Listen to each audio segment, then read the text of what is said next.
जिसको जप कर जीव हो भव सागर से पार। 11वें अध्याय का कमल करे विस्तार।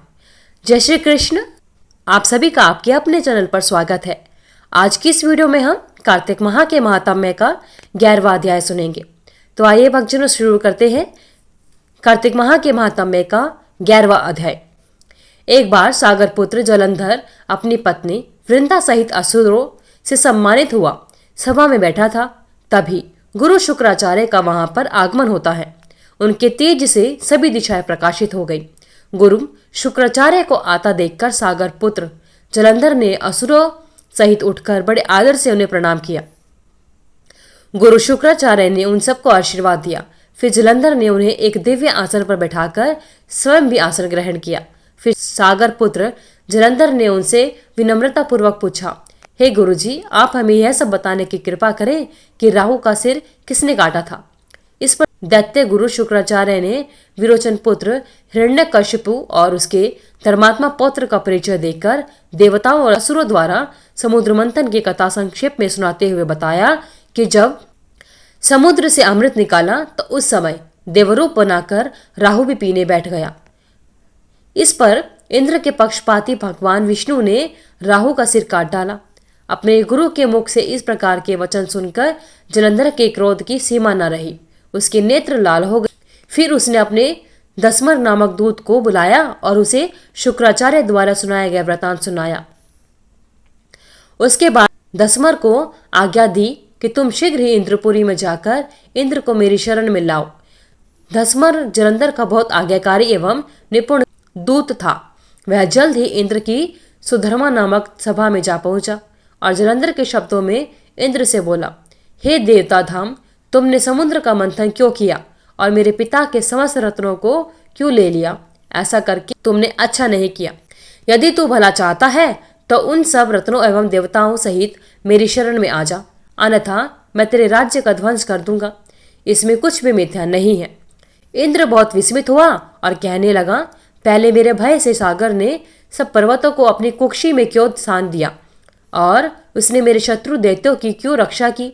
इसी कारण मैंने उनके सब रत्न हरण कर लिए। मेरा द्रोही सुखी नहीं रह सकता, इसमें संदेह नहीं। इंद्र की ऐसी बात सुनकर वह दूत शीघ्र ही जलंधर के पास आया और सब बातें कह सुनाई। उसे सुनते ही वह दैत्य मारे क्रोध के अपने ओष्ठ फड़फड़ाने लगा और देवताओं पर विजय प्राप्त करने के लिए उसने उद्योग आरंभ किया। फिर सब दिशाओं पाताल से करोड़ों करोड़ों दैत्य उसके पास आने लगे। शुंभ निशुंभ करोड़ों सेनापतियों के साथ जलंधर इंद्र से युद्ध करने लगा। शीघ्र ही इंद्र के नंदन वन में उसने अपनी सेना उतार दी। वीरों की शंख ध्वनि और गर्जना से इंद्रपुरी गूंज उठी। अमरावती छोड़ देवताओं से युद्ध करने चले गए। भयानक मारकाट हुई। असुरों के गुरु शुक्राचार्य अपनी मृत संजीवनी विद्या से और देवगुरु बृहस्पति द्रोणागिरी से औषधि लाकर जिलाते रहे। इस पर जलंधर ने क्रुद्ध होकर कहा कि मेरे हाथ से मरे हुए देवता जी कैसे सकते हैं? जिलाने वाली विद्या तो आपके पास है। तत्पश्चात यह सागर पुत्र युद्ध भूमि में आकर बड़े तीव्र गति से देवताओं का संहार करने लगा। जब द्रोणाचार्य जी औषधि लेने गए, द्रोणाचल को उखड़ा हुआ शून्य पाया। वह भयभीत हो गए और देवताओं के पास आए और कहा कि युद्ध बंद कर दो, जलंधर को आप नहीं जीत सकोगे। पहले इंद्र ने शिवजी का अपमान किया था। यह सुन देवता युद्ध में जय की आशा त्याग कर इधर उधर भाग गए। सिंधु सुत निर्भय हो अमरावती में घुस गया। इंद्र आदि सब देवताओं ने गुफाओं में शरण ली। बोले भगवान विष्णु की जय। तो भक्तजनों, इस प्रकार कार्तिक माह के महात्म्य का 11वां अध्याय संपन्न होता है। कल की वीडियो में हम कार्तिक माह के महात्म्य का 12वां अध्याय सुनेंगे। तो भक्तजनों, ये कार्तिक मास के महात्म्य का अध्याय था। अगर आप कार्तिक मास के अन्य अध्याय सुनना चाहते हैं तो हमारे चैनल को सब्सक्राइब कीजिए, ताकि आगे आने वाली सभी वीडियोस या आगे आने वाले कार्तिक मास के सभी महात्म्य की नोटिफिकेशन आप तक समय से पहुंचती रहे। एक बार ब्रह्मा जी ने नारद जी को कार्तिक माह के विषय में बताते हुए कहा कि कार्तिक माह भगवान विष्णु जी को सदैव प्रिय है।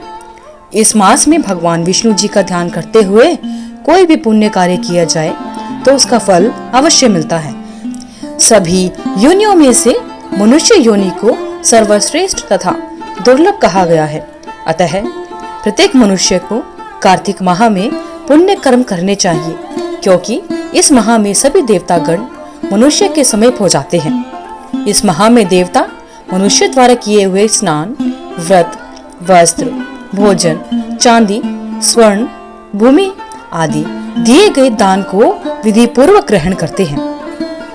इन सभी में अन्न दान, जो कि सभी पापों का नाश करता है, का अधिक महत्व होता है।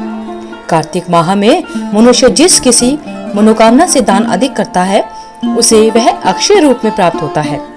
यदि कोई मनुष्य दान देने में असमर्थ हो तो उसे कार्तिक मास में प्रतिदिन भगवान के नामों का स्मरण करना चाहिए तथा गंगा जी में स्नान करते हुए कार्तिक माह की कथा पढ़नी और सुननी चाहिए।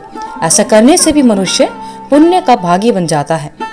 इस माह में भगवान को प्रसन्न करने के लिए किसी भी मंदिर में भजन कीर्तन करना चाहिए, स्वयं दीपदान करना चाहिए अथवा दूसरे के दीपक की रक्षा करनी चाहिए। भगवान का रूप तथा मोक्ष पद प्राप्त करने के लिए तुलसी तथा आंवले के वृक्ष को भगवत स्वरूप मानकर उसका पूजन करना चाहिए। जो मनुष्य कार्तिक माह में जमीन पर सोता है, उसके सभी पाप योगों के लिए नष्ट हो जाते हैं।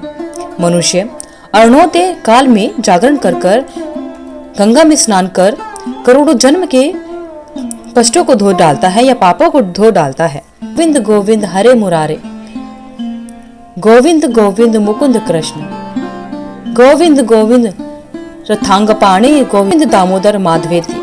कार्तिक माह में प्रतिदिन इस प्रकार भगवान का कीर्तन करना चाहिए। कार्तिक माह में गीता का पठन एवं श्रवण करना आवश्यक होता है। इससे बड़ा कोई पुण्य हो ही नहीं सकता। कार्तिक माह में कहा जाता है कि दीपदान करने से स्त्रियों एवं पुरुषों द्वारा जन्म से लेकर अब तक अर्जित पाप, सभी पाप नष्ट हो जाते हैं। इस विषय में एक प्राचीन कथा बहुत ही महत्वपूर्ण है। प्राचीन काल में द्रविड़ देश में बुद्ध नाम का एक ब्राह्मण निवास करता था। उसकी स्त्री बहुत दुराचारी थी। उसके संग दोष से पति की आयु क्षीण होकर वह मृत्यु को प्राप्त हो गया। पति की मृत्यु के पश्चात भी वह स्त्री उसी घृणित कार्य में लगी रही। लोक निंदा से उसे तनिक भी लज्जा नहीं आती थी। उसका ना तो कोई पुत्र था और ना ही भाई। वह सदैव भिक्षा से प्राप्त अन्न को ही ग्रहण करती थी। वह अपने हाथ से बनाए हुए शुद्ध भोजन को भी ना खाकर मांगकर लाए गए बासी भोजन को ही करती थी। वह तीर्थ यात्रा से भी सदा दूर रहती थी और ना ही कभी उसने मंदिर में जाकर कथा या प्रवचन सुना। एक दिन कुत्स नामक एक विद्वान ब्राह्मण भ्रमण करते हुए आया। उस ब्राह्मणी को निंदित कार्यों में लिप्त देखकर उसने पूछा, ओ मूर्ख स्त्री, तू मेरी बात ध्यान पूर्वक सुन। यह शरीर पानी के बुलबुले की भांति है। एक दिन इसका नष्ट होना निश्चित है। यदि तू इस अनित्य शरीर को नित्य मानती है तो अपने मन में बैठे इस मोह का तू विचार पूर्वक त्याग कर दे। सबसे श्रेष्ठ देवता भगवान विष्णु का चिंतन कर और उन्हीं की लीला कथा को आदर पूर्वक सुन। कार्तिक माह आने पर भगवान दामोदर को प्रसन्न करने के लिए स्नान दान करके दीप दान दे और भगवान विष्णु की परिक्रमा करके उन्हें प्रणाम कर। यह व्रत विधवा और सौभाग्यवती सभी स्त्रियों के करने योग्य है। इससे समस्त पापों एवं उपद्रवों का नाश हो जाता है। तो मेरी बात मानकर निश्चय ही कार्तिक में दीपदान कर। इससे तू निश्चित रूप से भगवान विष्णु की कृपा प्राप्त कर लेगी। इस प्रकार कहकर वह कुत्स ब्राह्मण वहां से चला जाता है। अब ब्राह्मणी ने भी पश्चाताप करते हुए यह निर्णय लिया कि वह कार्तिक माह में व्रत अवश्य करेगी। कार्तिक माह आने पर उसने पूरे माह प्रातः काल सूर्योदय काल में स्नान और दीपदान किया। कुछ समय पश्चात आयु समाप्त होने पर वह मृत्यु को प्राप्त हुई और वह स्वर्ग लोक में गई। समय अनुसार वह मुक्ति को भी प्राप्त हो गई। इस प्रकार जो व्यक्ति कार्तिक व्रत में तत्पर होकर दीपदान के इतिहास या कथा का श्रवण करता है और स्वयं भी दीपदान करता है, उससे अवश्य ही मोक्ष की प्राप्ति होती है। अगर आपको वीडियो अच्छी लगी तो वीडियो को लाइक करें, शेयर करें, चैनल को सब्सक्राइब करके बेल आइकन को जरूर प्रेस करें ताकि आगे आने वाले सभी वीडियोस की नोटिफिकेशन आप तक समय से पहुंच रहे। कमेंट बॉक्स में जय श्री कृष्ण लिखना ना भूलें। आपका दिन मंगलमय हो।